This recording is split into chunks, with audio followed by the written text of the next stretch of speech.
사람들은 이 기독교를 효의 종교라고 이렇게 말합니다. 그것은 하나님께서 택한 백성 이스라엘 백성을 애굽에서 구해가지고 시내산으로 부르셨을 때 거기서 영원히 변치 않는 10가지 계명을 주셨어요. 그것을 십계명이라고 합니다. 그런데 이 십계명을 2개의 돌판에다 그때 기록해 주셨는데, 하나의 돌판에는 1계명부터 4계명까지, 또 하나의 돌판에는 5계명부터 10계명까지를 기록해 주셨어요. 그런데 이 첫 번째 돌판에 기록된 1계명부터 4계명까지는 인간이 하나님께 어떻게 해야 될 이 천륜의 법도에 대해서, 그리고 두 번째 돌판인 거기 5계명부터 10계명까지는 인간이 인간에게 해야 될 그 도리를 담은 인륜의 법도에 대해서 기록을 해 주셨어요. 그런데 이 1계명부터 4계명까지 첫 번째 돌판에 기록된 이것은 하늘에 계신 아버지 천부 하나님을 어떻게 섬기고 그 천부 하나님께 우리가 효도하는 법을 거기에 기록해 놓았습니다. 그리고 5계명부터 10계명까지는 인륜의 법도인데, 그 인륜의 법도 가운데 첫 번째 인간이 인간으로서 해야 될 도리가 뭐냐면 네 부모를 공경하라는 이 계명을 하나님이 주셨어요.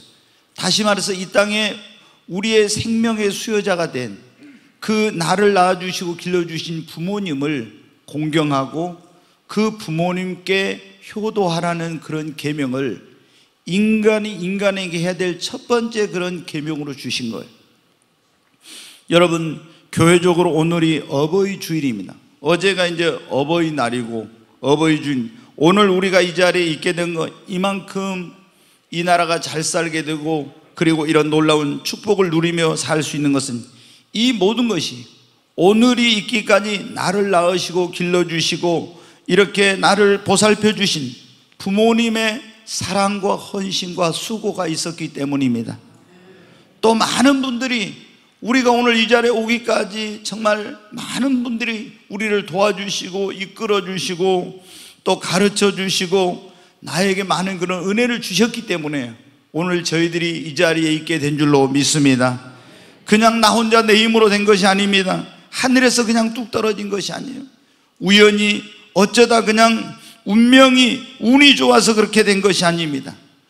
첫 번째, 오늘 우리가 이 자리에 있는 것은 무엇보다도 만물의 창조자이신 하나님, 모든 영들의 아버지가 되시는 그 하나님 아버지께서 우리에게 베풀어 주신 은혜 때문에 오늘 저와 여러분이 이 자리에 있는 것입니다. 하나님은 우리 인간을 지으실 때 자신의 형상과 모양을 따라서 만물의 영장으로 우리를 지으셨어요. 그러나 우리 인간은 사탄의 유혹에 넘어가서 하나님 말씀을 불순종하고 선악과를 따먹고 죄를 지음으로 말미암아 우리에게 사망이 오게 되고 우리는 멸망의 길로 갈 수밖에 없었습니다. 그러나 사랑의 하나님께서 죄인된 우리를 구원하시려고 독생자 예수 그리스도를 이 땅에 보내셔서 우리의 모든 죄를 그 아들 독생자 예수님에게 지워가지고 십자가에서 대신해서 그 죄값을 치르게 하시고 우리를 그 예수님의 십자가 피공로로 구원하여 하나님의 자녀를 삼아 주신 것입니다. 그리고 지금도 눈동자처럼 우리를 지키시고 침 삼킬 동안도 우리를 놓지 않으시고 광야 같은 세상에 우리를 고아같이 버려두지 아니하시고 보혜사 성령을 보내사 때마다 일마다 도우시고 그리고 우리로 천국의 소망을 갖게 하시고 오늘 여러분 이 아름다운 교회, 좋은 교회에 나와서 하나님을 예배하며 섬기며 주님을 위해 일할 수 있는 일꾼으로 삼아주신 모든 것이 하나님의 은혜입니다. 여러분, 우리가 구원받은 것이 우리의 행위나 노력으로 된 것이 아니라 성경은 그렇게 말씀하고 있습니다. 너희가 그 은혜를 인하여 믿음으로 말미암아 구원을 얻었나니, 너희가 그의 은혜로 믿음으로 말미암아. 은혜라는 것은 무엇입니까? 값없이 베풀어 주신 호의를 말하는 것입니다. 내가 수고하고 대가를 지불하고 노력한 것은 은혜가 아닙니다. 그것은 나의 노력과 수고에 대한 보상인 거예요. 그러나 이 구원은 우리의 어떤 노력으로 된 것이 아니라 하나님의 전적인 은혜로 우리가 구원받은 것입니다. 여러분, 이 놀라운 하나님께서 은혜를 우리에게 베풀어 주셨어요. 그리고 오늘 내가 이 자리에 있기까지 하나님께서 나를 이끄시고 인도하시고 때마다 일마다 도와주셨습니다. 그래서 사도 바울은 이런 고백을 했습니다. 고린도전서 15장 10절 말씀 좀 보여주세요. 같이 읽습니다. 그러나 내가 나된 것은 하나님의 은혜로 된 것이니 내게 주신 그의 은혜가 헛되지 아니하여 내가 모든 사도보다 더 많이 수고하였으나 내가 한 것이 아니오 오직 나와 함께 하신 하나님의 은혜로다. 여기 보면 사도 바울이 그랬어요. 내가 교회를 핍박하고 예수 믿는 사람들을 가두고 죽여야 된다고 이렇게 하고 했던 그런 죄인의 개수였는데, 이렇게 내가 사도가 된 것은, 나의 나 된 것은 하나님의 은혜로 된 것이라. 여러분, 오늘 우리가 이 자리에 온 것이 하나님의 은혜입니다. 나의 나 된 것은 하나님의 은혜예요. 내 노력으로 내 어떤 잘난 이것 때문에 전부 된 것이 아니라 하나님께서 은혜를 주셨기 때문에 오늘 이 자리에서 이 놀라운 축복을 누리고 천국의 소망을 갖고 살고 있는 것입니다. 두 번째로, 오늘 우리가 이 자리에 이런 놀라운 축복을 누린 것은 나를 낳아주시 길러주신 육신의 부모님의 사랑과 헌신과 수고와 그 은혜 때문인 것입니다. 하늘보다 높고 바다 깊은 부모님의 사랑, 그 크신 은혜와 사랑을 우리는 잊어버리면 안 됩니다. 여러분, 가시고기의 부성애라는 그런 이야기를 들어보셨을 겁니다. 이 물고기 가운데서 둥지를 만드는 물고기는 이 가시고기라는 고기 딱 하나밖에 없다고 그렇게 말합니다. 그런데 이 가시고기는 넓은 바다에서 살다가 이제 산란기가 되면은 쭉 올라와서 이렇게 이제 알을 낳는데, 이 가시고기는 암컷과 수컷이 있는데 수컷이 먼저 저 넓은 바다에 있다가 이 산란기가 되면 강가 가까운 곳으로 와서 거기서 바닷속에 수초를 뜯어다가 둥지를 만든다고 합니다. 그러면 이제 저 영상을 봤는데, 그걸 둥지를 만들어요. 그러면은 둥지를 만들어 놓으면 이 가시고기 가운데 이제 암놈이 와요. 그래서 거기다가 알을 딱 놓고 갑니다. 그러면 이 가시고기가 나오는 그 알을 다른 물고기들이 와서 막 삼키려고, 그걸 자기 먹이로 삼으려고 이렇게 하는 거예요. 그럼 그때부터 어떻게 했냐, 이 아버지 가시고기가 24시간 동안 이 어미 물고기가, 가시고기가 거기 낳아놓은 그 알을 한시도 한눈을 팔지 않고 지키는 거예요. 그래가지고 어떤 물고기들이 이거를 먹이로 삼으려고 오면은 가시고기 등에는 가시가 달려있는데 그 가시로 가서 탁 찔러가지고 자기보다 큰 놈들 또 쫓아내고 계속 그 알을 이제 부화가 될 수 있도록, 산란할 수 있도록 그걸 지키는 거예요. 그러면서 옆에서 어떻게 했네, 이 가시고기 그 알이 빨리 부화가 될 수 있도록 계속 꼬리 지느러미로 부채질을 계속 하는 거예요. 계속 한시도 쉬지 않고 부채질을 하는 거예요. 그렇게 해가지고 이제 이 기간이 차면 이제 가시 그 고기 알 거기 나오는 데서 새끼들이 이제 나오게 됩니다.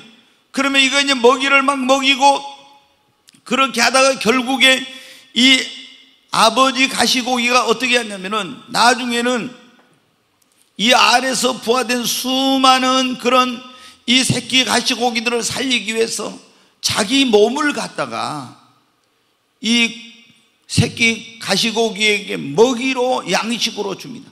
그럼 이 새끼 가시고기들이 아버지의 그 살을 뜯어 먹으면서 거기서 자라가지고 이놈들이 바다로 나아가는 거예요. 여러분, 우리 부모님들의 삶이 지금까지 그런 삶이었어요. 자식을 위해서 자신은 먹지도 못하고 입지도 못하고 자녀의 행복을 위해서, 자녀의 성공을 위해서라면은 어떤 수고도 희생도 마다하지 않고 자기 몸이 다 병들어도 자기가 다 망가져도 나는 부끄러움과 수치를 다 당해도 상관하지 않고 그렇게 해가지고 우리 부모님들이 키워서 오늘 이 자리에 저와 여러분이 있게 해주신 것입니다.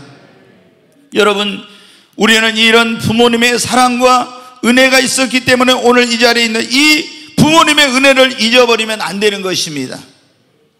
여러분, 우리가 어버이날이 되면은 여기에 부모님 가슴에다 카네이션을 달아놓잖아요. 카네이션의 이 꽃말은 사랑과 존경이에요. 근데 이 카네이션을 달게 된 거예요. 원래 이제 이 어버이날 우리가 지금 그러죠. 근데 처음에 어머니 날이 1913년에 미국에서 시작이 됐어요. 근데 나중에 이제 어머니들만 뭐 이렇게 하니까 우리가 그런 거 있잖아요. 딸은 약하지만 아내는 강하고 어머니는 더 강하다, 그런 말 있죠. 근데 이 아버지들이 서운해하니까 아버지 날을 또 만들었어요. 그러다 이제 지금 미국은 클린턴 대통령 때 7월 달로 합쳐가지고 아버지 날과 어머니 날을 합쳐서 어버이날로 하는데, 우리나라는 1956년에 제가 이제 유래를 봐보니까 어머니 날이 처음 생겼어요.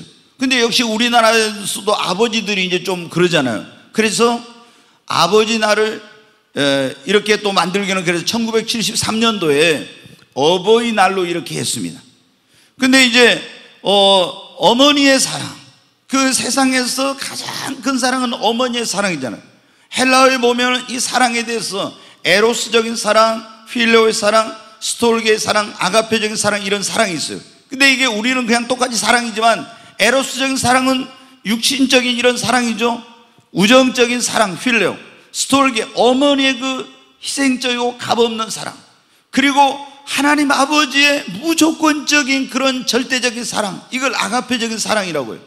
그런데 여러분, 이 세상에서는 어머니의 사랑보다 더 놀라운 사랑이 없는 거죠. 그런데 미국의 어떤 그런 자매가 어머니하고 둘이 살고 있었어요. 근데 이 어머니가 이제 돌아가시게 된 거예요. 근데 이 어머니가 살아계실 때 카네이션을 그렇게 좋아했대요. 그래서 이 딸이 어머니가 좋아했던 그 카네이션을 가서 어머니 묘소에다 거기다가 많이 심었어요. 붉은 카네이션을. 그래서 이제 그 지금 카네이션 꽃이 필 때인데 막 많은 카네이션 꽃이 피었는데, 또 어머니가 이제 그리우면 어떻게 했냐면 가슴에다 카네이션을 달고 이제 이렇게 모임에 나간 거예요. 그 사람들이 물어봤어요. 아니, 그 가슴에 왜 카네이션을 달았느냐? 그러니까 어머니가 그리워서, 어머니의 그 사랑이 그리워서 이렇게 해가지고 이제 이걸 달고 왔다 해가지고, 그때부터 이제 국가적인 어떤 그런 게 돼가지고 전부 어머니날, 어버이날 이때는 사랑과 존경을 자녀들이 표시하기 위해서 여기 가슴에다가, 부모님들 가슴에다 카네이션을, 빨간 카네이션을, 그리고 돌아가신 부모님이 그리워질 때는 하얀 카네이션을 그때부터 달게 됐다는 거예요. 여러분, 우리가 이제 기독교에서는 이 5월 둘째 주일을 어버이 주일이라고 해서 하나님께서 우리 인간에게 주신 가장 첫 번째 그 계명이 뭐예요? 네 부모를 공경하라는 이 하나님의 계명을 순종하고 실천하려고 하는 겁니다. 여러분, 그런데 우리가 이렇게 하도록 하는 것은 무엇입니까? 바로 이런 희생적인 사랑과 헌신과 수고를 통해서 자녀되는 우리를 키워주시고 보살펴주시고 오늘 있기까지 우리를 이렇게 해주신 그 부모님의 은혜를 기억하고 감사하기 위한 것입니다. 여러분, 우리 예수님 믿는 사람에게는 새 부모가 있다고 그렇게 말합니다. 하늘에 계신 우리 아버지. 어떤 분은 그러더라고요. 아버지가 너무 어려서 일찍 돌아가셔가지고 아버지를 한 번도 불러본 적이 없었대요. 그런데 예수님을 믿고 나니까 내가 하나님의 자녀가 돼가지고 하나님을 아버지라 부를 수 있게 돼가지고 아버지, 하나님을 아버지라고 부르는데 그렇게 눈물이 쏟아지는, 나에게도 이제 아버지가 생겼구나 이러면서 그런 제가 간증을 들은 적이 있어요. 여러분, 하나님 아버지가 계십니다. 그리고 우리 육신으로 우리를 낳아주시고 길러주신 육신의 부모님이 계십니다. 그리고 우리를 영적으로 낳아준 그런 믿음의 부모가 있습니다. 여러분이 오늘 이 자리에 전도를 받아 와가지고 예수 믿고 구원받은 거 그냥 우연히 된 것이 아닙니다. 누군가가 여러분의 영혼을 멸망의 길로 가지 않고 구원하기 위해서 이 교회로 인도하기 위해서 수많은 날들 동안 눈물로 기도했고 사랑과 섬김으로 여러분을 주님 앞으로 인도하기 위해서 얼마나 애를 썼는지 모릅니다. 이런 전도자들의 눈물, 그리고 주의 종들의 그런 눈물과 헌신과 수고와 사랑과 섬김이 있어서 여러분이 하나님의 자녀로 영적으로 물과 성령으로 거듭나 구원받는 이런 놀라운 역사가 일어나게 된 것입니다.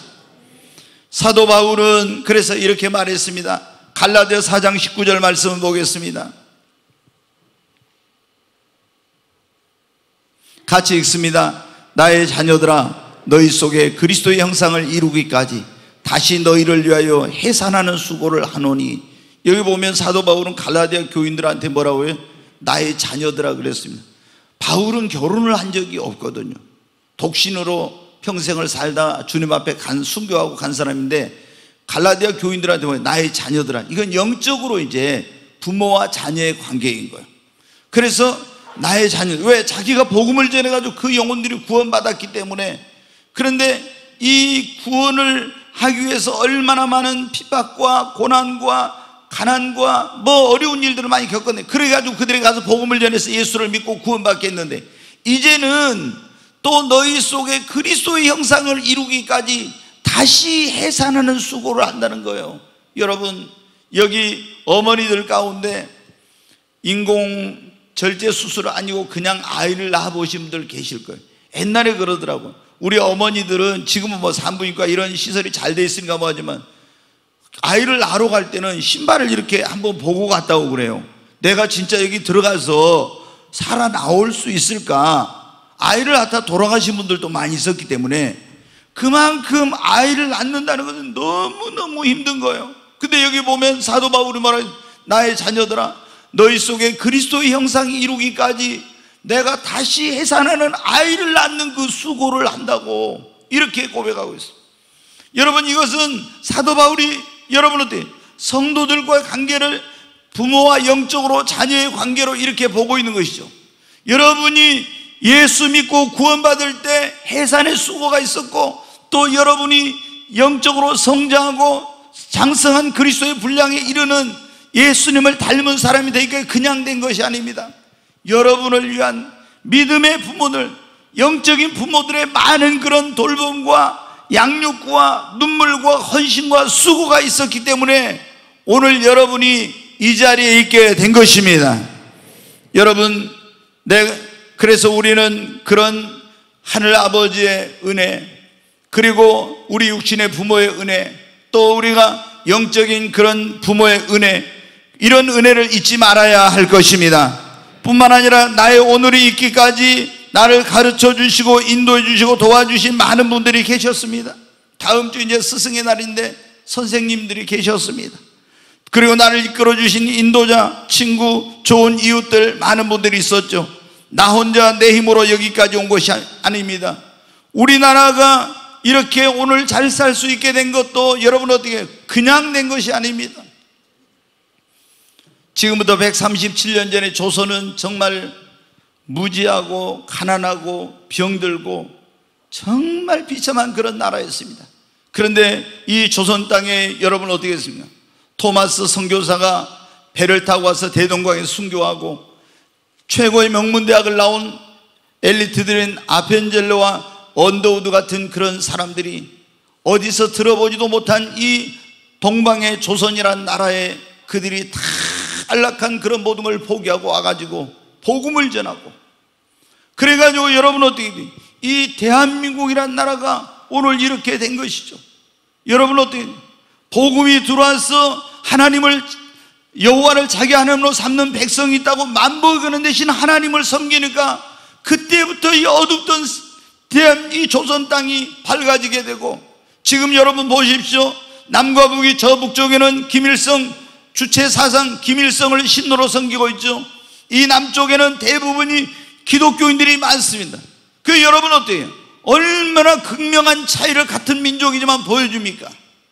그리고 정말 6.25 때 우리를 도와준 분들, 미국을 비롯해서 이런 UN 16개국 이런 은혜를 잊어서는 안 됩니다. 미국이 6.25 전쟁에 우리나라 와서 저 공산주의자들로부터 지키기 위해서 15만 명이나 되는 젊은이들이 죽었어요.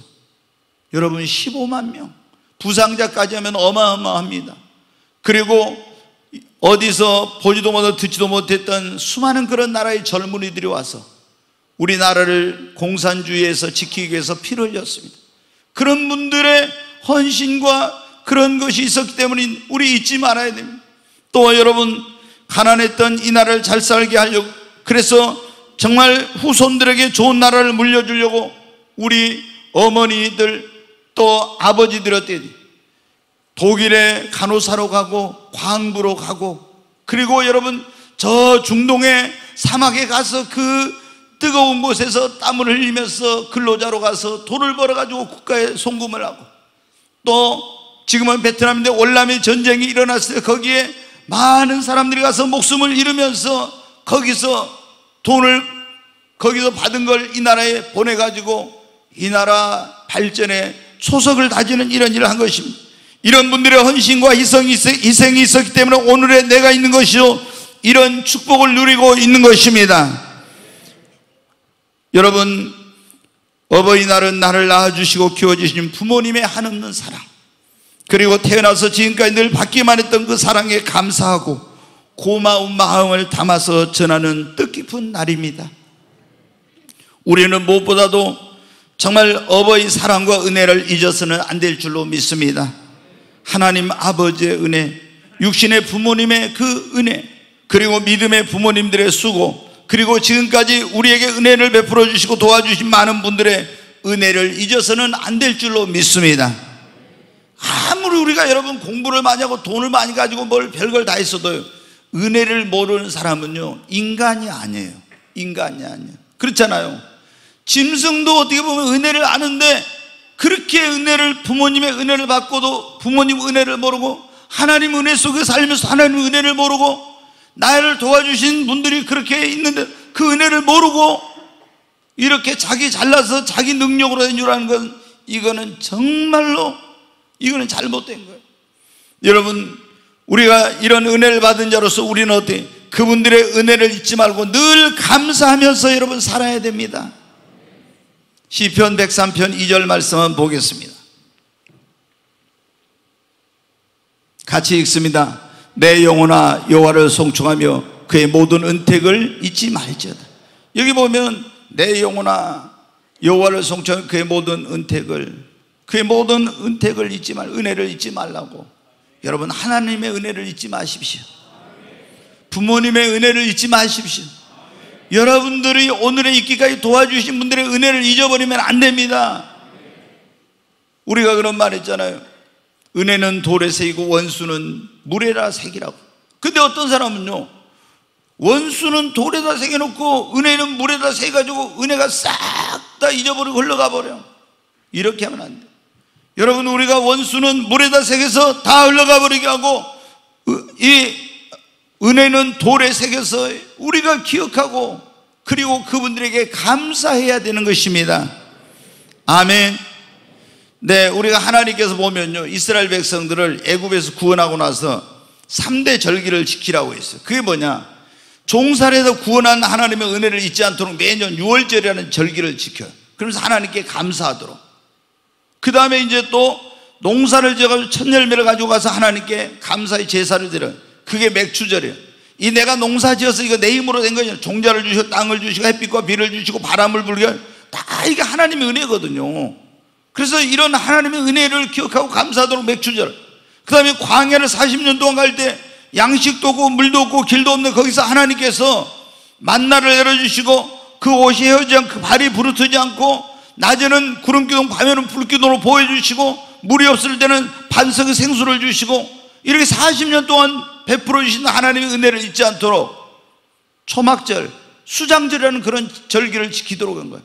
이 절기는 전부 다 뭐냐? 하나님이 베풀어 주신 은혜를 잊지 않도록 하기 위한 거예요. 우리가 어버이날도 어떻게 돼요? 바쁘게 살다 보면 부모님 은혜 얼마나 크게 받았는데 잊어버릴 수 있는데, 이 날을 기억해가지고 이 날을 지정해서 기념하면서 부모님 사랑 이런 걸 생각하면서 감사할 수 있도록 이렇게 만드는 것입니다. 여러분, 우리는 그분들의 은혜를 잊지 말고 감사하는 자가 되십시다. 그리고 신명기 5장 16절 말씀 다시 한번 보겠습니다. 너는 내 하나님 여호와께서 명령한 대로 네 부모를 뭐 하라고요? 공경하라고. 이 공경하라는 말이 뭐냐면은 원어에 보니까 존경하고 귀하게 여기라, 그리고 존경하고 사랑하고 존경하고 섬기라, 이런 의미가 있어요. 그러니까 네 하나님 여호와께서, 모세가 뭐냐면은 하나님이 우리에게 십계명 가운데 5번째 계명으로 그랬잖아요. 네 부모를 공경하라 했잖아요. 그러니까 이스라엘 백성들에게 뭐는, 너는 내 하나님 여호와께서 명령한 대로 네 부모를, 하나님 말씀하신 대로 부모를 공경하라는 거예요. 부모를 존경하고 귀하게 여기고 사랑하고 섬기고 이렇게 하라는 거예요. 다시 말해서 효도하라, 부모에게. 그러면 내 하나님 여호와가 네게 준 땅에서 네 생명이 길고 네가 복을 누릴 거라고. 여러분, 우리는 하늘에 계신 우리 아버지, 육신의 부모님, 그리고 믿음의 부모님, 나를 도와주신 은혜 베푸신 모든 분들을 참으로 존경하고 귀하게 하고 사랑해야 할 줄로 믿습니다. 제가 여러분에게 한 가지 당부를 드리는데, 이 예수님 믿는 그런 분들의 자녀들 가운데 예수를 안 믿는 사람들이 있는 그런 집들이, 그 원인 가운데 하나가 뭐냐면요, 부모님이 집에 가가지고 목사님이나 장로님이나 이런 다른 성도들의 흉을 봐가지고 자녀들이 기독교에 대해서 부정적이 돼가지고 예수를 안 믿는 그런 경우가 많아요. 자, 여러분 어때요? 다 여기 있는 담임 목사도 그러고 이 세상의 모든 목사들도 그러고, 예수님 외에는 아브라함도 모세도 다윗도 그런 훌륭한 사람들 누구도 완전한 사람은 없어요. 다 허물이 있죠. 제가 지난 화요일날 새벽에 허물을 덮어주는 건 사랑을 구하는 자, 허물을 자꾸 거듭 말하는 자는 친한 것을 이간한 자냐, 그런 말씀을 드렸어요. 세상에 허물이 없는 사람이 있습니까? 다 허물이 있죠. 근데 사랑을 하는 사람은 어쩌면 그 허물을 덮어. 부모가 자식을 사랑하니까 자식의 허물이 있어도 누가 할까 봐 덮어. 또 여러분 어떻게, 그러니까 우리가 노아가 하나님 앞에 의인이요 하나님과 동의한 사람이요 굉장히 경건한 사람이었지만 순간의 실수로 포도주 많이 먹고 빨가벗고 있어가지고 허물이 드러났잖아요. 근데 그 아들 함은 아버지 허물을 갖다 동네방네 떠들고 다녀가지고 저주를 받아서 그 후손까지도 저주를 받냐. 근데 그 아버지 허물을 덮어있던 셈과 야벳은 자신들은 물론이거니와 그 후손들까지 다 복을 받았어요. 그 허물을 봤을 때 굉장히 중요해요. 근데 이 허물을 보고 가서 막 자녀들이 있는데 그런 거예요. 부부가 우리 목사님 무엇이 어쩌고저쩌고 막 흉을 본다는, 장로님 뭐가 어쩌고저쩌고 한다, 또 어디 교회 목사님 어쩌고저쩌고 막 이런 흉을 보잖아요. 그러면 절대로 여러분의 자녀들은 믿음의 사람이 되기 어려워요. 그리고 교회를 떠나게 되고 결국에 그것 때문에 뭐예요? 구원에 이르지 못하고 멸망의 길로 갈 가능성이 많아요. 절대로 여러분, 우리가 자녀들 앞에서 목사를 흉보다, 장로나 권사님이나 뭐 이런 어떤 누구를 흉보다든가 이런 짓을 절대로 하면 안 돼. 여러분 어떻게 돼요? 그런 것들이 내 자녀를 파멸과 멸망의 길로 가게 한다는 걸 모르고 있는 거예요. 그런데 내가 정말 하나님을 경외하고 그리고 부모님을 공경하고 그리고 또 영적인 그런 부모, 이런 목사님이나 이런 나를 이끌어준 그런 분들을 존경하고 이렇게 하면 어떻게 해요? 아, 자녀들이 다 부모를 따라가게 돼 있죠. 부모를 따라가게 돼. 그래서 그 자녀들이 어떻게 돼요? 다 축복을 받게 되는 거예요. 근데 어리석은 그런 사람들이 자녀들 앞에서 자녀들의 영혼을 멸망의 길로 가게 하는 줄도 모르고 그 앞길을 가로막는 줄도 모르고 있잖아요. 막 어떤 목사님, 이 장로님, 저 권사님 다 막 돌아가면서 흉을 봐.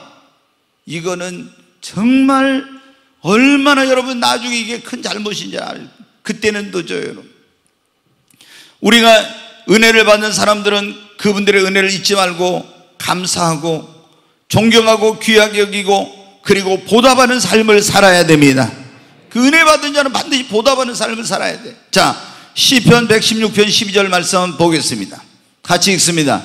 내게 주신 모든 은혜를 내가 여호와께 무엇으로 보답할까? 여기 보면 지금 시편 기자가 그러잖아요. 자기가 지금까지 살아온 것이 모든 게 하나님의 은혜야. 너무나 많은 은혜를 받아서 그래서 뭐라고 합니까? 내게 주신 모든 은혜를 내가 여호와께 하나님께 무엇으로 보답할까? 여러분 마음에도 이런 마음이 있기를 바랍니다. 진짜 나 같은 죄인을 하나님이 구원해 주시고 이런 은혜를 주셨는데 나는 무엇으로 하나님께 그 은혜에 보답할고? 여러분, 우리가 진짜로 하나님의 은혜를 깨달은 사람은요, 이런 마음을 가져요. 제가 우리 또 이제 실명적에서 좀 보는데, 우리 양기숙 권사님 아버님이 얼마 전에 이제 저도 제가 코로나 때문에 말을 안 해가지고 제가 몰랐어요. 돌아가셨는데, 천국 가셨는데, 권사님하고 이제 대화를 하면서 그런 걸 들었어요. 전에 이제 다른 분을 통해서 들었었죠. 그 교회에 나가는 원로 목사님 그러더라고요. 예, 그 오빠가 양승곤 통증클리닉 원장이었는데 양 원장 그 아버님은 참 너무너무 훌륭하다고 그래요, 저한테. 그래서 저 아는 목사님, 원로 목사님들이 거기 몇 분 나가셨는데, 그러면서 이분이 80이 넘으셨는데도 교회 가가지고 그 연로하신 분이 교회 청소를 하시고 막 이런 거예요. 그러면 여러분 어떻게 돼요? 이제 내가 나이가 이렇게 먹어가지고 뭐 할 게 있을까 아마 찾아보신 것 같아요. 그래가지고 화장실 청소해야 되겠다 이런 마음으로 이제 하셨는가 보죠. 그러니까 거기 다른 교회 다니다가 이제 그 목사님이 다른 교회 은퇴하신 목사님들 원로 목사님 모시고 이런 걸 잘 하신 분이었는데, 원로 목사님들이 저한테 그 집사님 진짜 막 훌륭하다고 이러시더라고요. 근데 이번에 돌아가셨을 제가 들으니까 장기를 다 기증을 해가지고 이렇게 막 또 살던 아파트를 교회에다 이제 주님 앞에 드렸다고 이런 말씀을 제가 들었어요. 이게 뭐예요? 하나님께 내가 받은 은혜를 무엇으로 보답할고 이런 마음을 가지니까 그런 게 나오지 않았겠어요? 그런 참 진짜 훌륭하신 그런 아버님을 두셨다, 그런 생각이 들더라고요. 여러분, 우리가 진짜 하나님의 은혜를 받은 사람이라면요, 늘 우리 마음속에 나는 무엇으로 하나님의 은혜에 보답할까? 이런 마음이 있어야 돼. 그러잖아요. 그리고 내가 부모님 은혜로 내가 오늘 이렇게 됐다고 하면 여러분한테 나는 이 부모님 은혜 사랑에 내가 무엇으로 보답할까? 이런 마음이 있어야 돼. 근데 이 못된 놈의 자식들은 어쩐지 아십니까? 나를 가르치기 위해서 부모님은 먹지도 못하고 입지도 못하고 쓰지도 못하고 그러면서 나를 키우려고 똥걸레 다 빨고 나를 업어서 키우고 별별 고생을 다 하셨는데 좀 가르쳐 놓으니까 어떻게 돼요? 이 어머니가 옛날에 우리 어머니들이 배우지 못하신 분이 많잖아요. 근데 그 어머니를 무시하고 이렇게 자기 어머니를 멸시하고 이런 아주 못된 자식들이 있어요. 이건 여러분 사람으로서는 도리가 아니에요. 도리가 아니야. 내가 어떻게 부모님 은혜를 보답할고, 어떻게 하면 좀 더 내가 효도할고.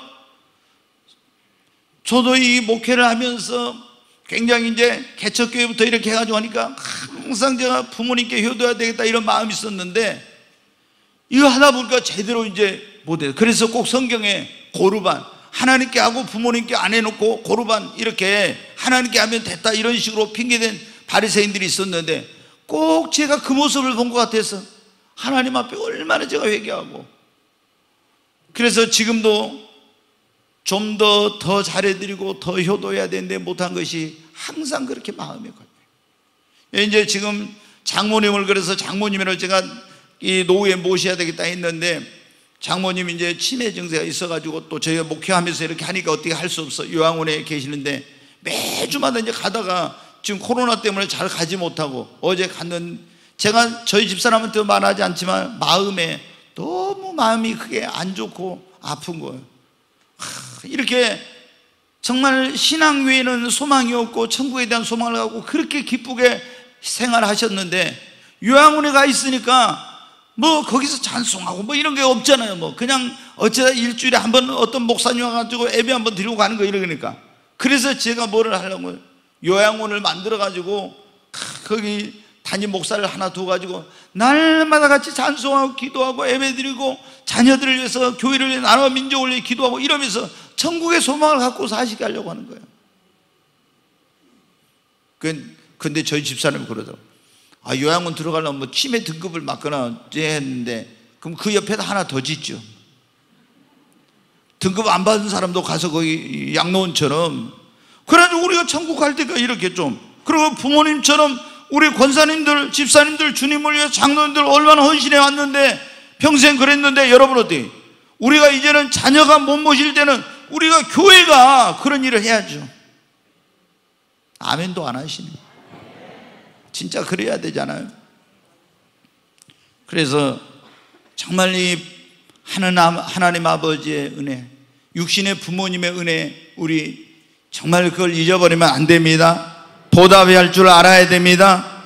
나에게 은혜 베풀어 주셨던 그런 분들의 은혜도 잊지 말고 늘 감사하고 할 수만 있으면 보답하며 사시기를 바랍니다. 그리고 우리가 이런 은혜를 받았으면 어때요? 우리도 은혜를 베풀면서 살아야 됩니다. 어떤 사람은 받기만 하고 베풀 줄은 몰라. 그러면 안 돼요, 여러분. 우리가 사랑은 나누면 나눌수록 어떻게 돼요? 커진다고 그러잖아요. 그렇잖아요. 은혜도 나누면 나눌수록 더 풍성해집니다. 고통은 나누면 줄어들지만 사랑은 나누면 커진다고 그러잖아요. 여러분, 그래서 예수님께서 주라 그러면 흔들어 눌러 넘치도록 다 해주라. 여러분이 하나님께 받은 사랑, 부모님께 받은 은혜, 다른 사람들에게 받은 그런 은혜를 여러분도 베풀며 나누어 주시기를 바랍니다. 그러면 없어지는 것이 아니라 더 풍성해집니다. 아멘. 그리고 여러분 자녀들, 또 제가 꼭 부탁을 드리십시오. 자녀들, 후손들, 젊은 세대들에게 하나님 은혜 잊지 말고, 부모님 은혜 잊지 말고, 너희들에게 도와주신 이런 분들, 너희들 오늘 있기까지 이렇게 애쓰고 수고하신 그런 분들의 은혜를 잊지 말고 그 은혜를 감사할 줄 알고, 그리고 그분들을 귀하게 여기고 그분들 은혜에 보답하는 삶을 살라고 여러분 가르쳐야 됩니다. 너무나 요즘 이런 게 잘못됐어요. 은혜 받는도 은혜를 갚을 줄, 감사할 줄도 모르고 보답할 줄도 모르고 지금 이 시대가 이렇게 돼가고 있어요. 여러분 자녀들, 여기 우리 교회는 젊은 부부들이 많이 있는데, 여러분 어때요? 이 자녀들한테 어렸을 때부터 철저히 부모 공경하는 거, 어버이날은 반드시 여러분이 선물 사오도록 해요. 그거 그냥 이러면 안 돼요. 절대적으로 여러분 가르쳐야 돼요. 그런 거를 어려서부터 부모님을 공경하고 부모님을 섬기고 이런 걸 가르쳐요. 하나님께 물론이거든요. 또 여러분 은혜를 받은 선생님께 은혜를 베풀어 주신 그런 분들에게 꼭 그 고마움, 감사한 마음을 표할 수 있도록 해야 돼요. 제가 이제 어렸을 때부터 이 자녀한테 뭐하고, 초등학교 선생님들 여기 계신데 초등학교 때, 지금은 아마 그런 거 하면 걸리는 거죠. 제가 이제 선물을 뭐 하라고 이제 하고, 이제 쭉 갔는데 고등학교 때는 선물을 하라고 하니까 아들이 아버지 쪽팔려서 못 하겠다고 막 이러더라고요. 쪽팔려서 못 하겠다고. 야, 그래도 너 다른 사람 뭐 신경 쓸 게 없어. 너는 선생님께 은혜를 네가 입었으니까 다른 사람 모르지만 담임 선생님께는 너 그리고 감사해야지, 스승이나. 그리고 제가 대학교 다닐 때 대학 교수님한테 뭐하러 갈 때 있잖아요. 선물을 사가지고 가라. 그러니까 이놈이 깜짝 놀라더라고요. 대학에서는 거의 그런 게 드물잖아요. 제가 어디 지금 미국에 있습니다만, 미국에 있을 때 전도사 시절에도 꼭 담임 목사님한테 어버이날, 이런 스승의 날, 명절 이럴 때 되면은 선물해놔. 제가 이제 이번에도 혹시 지금 이제 메릴랜드에 가서 이제 부목사로 있는데 저희 집사람한테 그랬어요. 어버이날하고 스승의 날이 오는데 지가 부목사인데 담임 목사님한테 선물을 하라고. 이제 전에 이제 명절에도 제가 그런 걸 이제 가르치죠. 근데 깜빡 잊었다고 그랬어. 아니 다시 전화해가지고 얘기해요. 그랬더니 이제 전화가 어제 안 그래도 와서 그 얘기를 했다고. 그래서 뭐 돈이 좀 없는데, 그래서 그러니까 자기 엄마가 뭐라고요? 내가 그럼 돈 좀 보내줄게. 그래가지고 가서 하라고. 근데 이제 저도 그 아들한테 무슨 뭐 사가지고 선물 보낸 것만 이렇게 이제 받았는데, 이번에 처음으로 제가 10만 원 받았습니다. 아니, 자기 엄마한테 20만 원 보낸다겠다고요. 그래서 저는 아빠 엄마 10만 원씩 나눠서 쓰라고 20만 원 보낸가 보다 이제 했는데, 아니 보니까 통장에 10만 원이 들어왔어요. 그래서 이 녀석이 20만 원 보낸다 하다가 돈이 없으니까 10만 원 보내나? 그랬는데, 어제 우리 여기 이제 아들하고 친한 그 집사님이 뭐를 가져왔냐면 생화로 만든 꽃을 다 가지고 왔더라고요. 어버이 은혜 감사합니다 이래가지고. 그게 보니까 그게 한 생화인데 한 10만 원 정도 된 것 같아요. 그래서 이렇게 해서 20만 원이구나 이렇게 이제 했는데, 여러분 어떻게 돼요? 우리가 왜 이렇게 하나님 은혜, 부모님 은혜, 선생님 은혜, 뭐 주의 종들의 은혜 이런 것에 대해서 자녀들한테 가르쳐야 되냐? 저는요, 여기 우리 성도님 너무 잘해 주시니까 너무 과분한 사랑 때문에 제가 이런 말을 할 수도 없어요. 근데 왜 제가 여러분들에게 이런 설교를 하냐? 여러분 자녀들한테 이걸 가르쳐. 하나님께서 은혜를 알고 감사하는 자, 은혜 보답하는 자에게는요, 은혜에 의해 은혜를 더해 주세요. 그리고 여기 그랬잖아요. 내 부모를 공경하라. 부모님의 은혜를 알고 공경하라. 그러면 뭐라고요? 네가 땅에서 잘되고 장수한다고 했잖아요. 이거는 약속 있는 첫 계명이라고 그랬잖아요. 여러분, 어떻게 하면 우리가 하나님께 더 큰 은혜를, 더 큰 축복을 받습니까? 베풀어 주신 은혜에 대해서 감사할 때. 그러면 하나님이 더 큰 은혜를 주세요. 더 큰 축복을 주시는 거예요. 그래서 우리가 자녀들한테 철저히 하나님께 감사해라. 그리고 또 뭡니까? 부모님께 가르쳐야 돼요. 부모님께. 왜? 내가 받기 위해서가, 이 자녀가 잘 되기 위해서라도, 그리고 주의 종들이나 은혜를 받은 사람들한테 감사하도록 가르치는 게 뭐냐면, 우리가 그걸 받기 위해서가 아니라 그렇게 함으로 그들이 하나님의 축복을 받도록 하기 위한 것입니다. 아멘. 네, 오늘 우리는 이 어버이 주일을 맞이해서 어떤 것에 대해서, 어떤 은혜를 잊지 말아야 될지에 대해서 말씀을 드렸습니다. 하나님 아버지의 은혜, 부모님 은혜, 그리고 영적인 그런 부모의 은혜, 또 나에게 도움을 주시고 나에게 은혜를 베풀어 주신 많은 분들의 그 은혜를 잊지 말아야 합니다. 여러분, 우리가 많이 배웠다고 해서 인격자가 아니고, 신앙생활을 오래 한다고 해서 여러분 좋은 사람이 아니에요. 돈 많이 있고 뭐 소유했다고 해서 한 것이 아니라, 진짜 여러분, 우리가 뭘 가지고 그 사람의 인격, 그 사람의 믿음 이런 걸 평가하는, 은혜를 아느냐 모르냐예요. 사람이 아무리 많이 배웠어도 은혜를 모르는 사람은요, 이건 진정 사람다운 사람이 아니에요. 우리가 정말 하나님의 은혜를 아는 데서부터, 부모님의 은혜를 아는 데서부터, 선생님의 은혜를 알고 고마운 분들의 은혜를 아는 데서부터 여러분 어떻게 돼요? 그게 올바른 인생이 시작이 되는 거예요. 그래서 우리 자신이 그 은혜를 알고 받은 은혜를 기억하고 감사하고 그분들을 귀하게 여기고 보답할 뿐만 아니라 우리 자녀들도 은혜를 알고 보답하고 감사하며 사는 자가 되도록 가르쳐야 합니다.